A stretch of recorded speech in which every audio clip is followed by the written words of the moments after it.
pouvez vous briser physiquement, vous pouvez vous briser mentalement, vous pouvez briser votre cœur, vous pouvez briser votre esprit. Et rien de tout cela n'est amusant et tout cela va nous laisser une marque. Mais la marque qu'il laisse peut être la marque de la victoire. Ou elle peut être la marque de la défaite. Parce qu'à chaque fois que vous tomberez, dites-vous qu'il s'agit d'une chance. Vous voudrez peut-être renoncer ou abandonner. De la façon dont vous réagissez, c'est une chance. Peu importe votre talent. Peu importe à quel point vous travaillez sur vous-même. Il y a des moments où les choses ne vont pas bien se passer. Elles ne vont tout simplement pas bien se passer. Il y a des moments où tout ce qui peut arriver te tombera dessus. Mais il y a aussi des opportunités. L'occasion de devenir plus fort et de devenir plus intelligent, plus rapide. Mais aussi de plus en plus stable, plus résilient et d'être le meilleur. Je suis allé voir un vieux couple une fois. Et ils étaient mariés depuis des années, 60 ans. Quelque chose comme ça, j'ai dit. Comment avez-vous fait pour faire durer cet amour?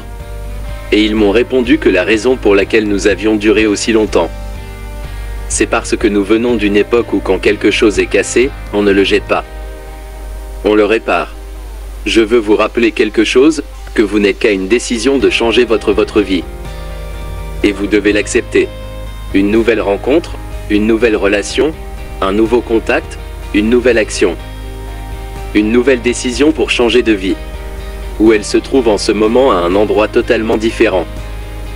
Mais c'est dans ces moments difficiles, c'est là que la croissance a lieu, c'est là que se trouve le travail.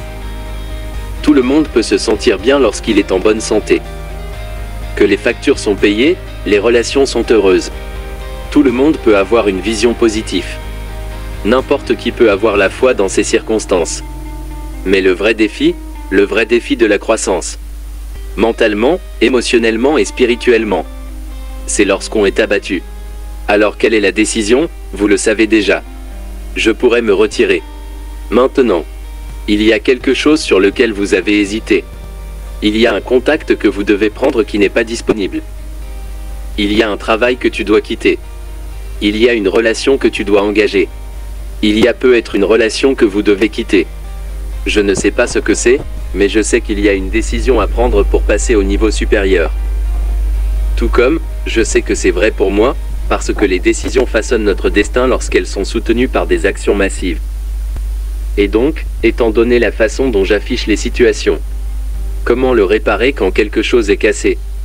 Je ne le jette pas et je ne laisse pas la situation ou les circonstances définir ma vie. Mais j'essaie de comprendre comment je peux résoudre mon problème. Utiliser chaque jour cet état d'esprit est une bénédiction dans la vie de tous les jours. Même dans la vie de quelqu'un d'autre. Nous avons tous vécu une tragédie.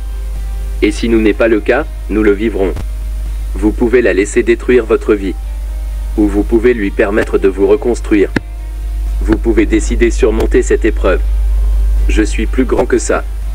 Lorsque vous êtes brisé, vous avez la possibilité de montrer au monde, le monde entier, de quoi vous êtes vraiment fait.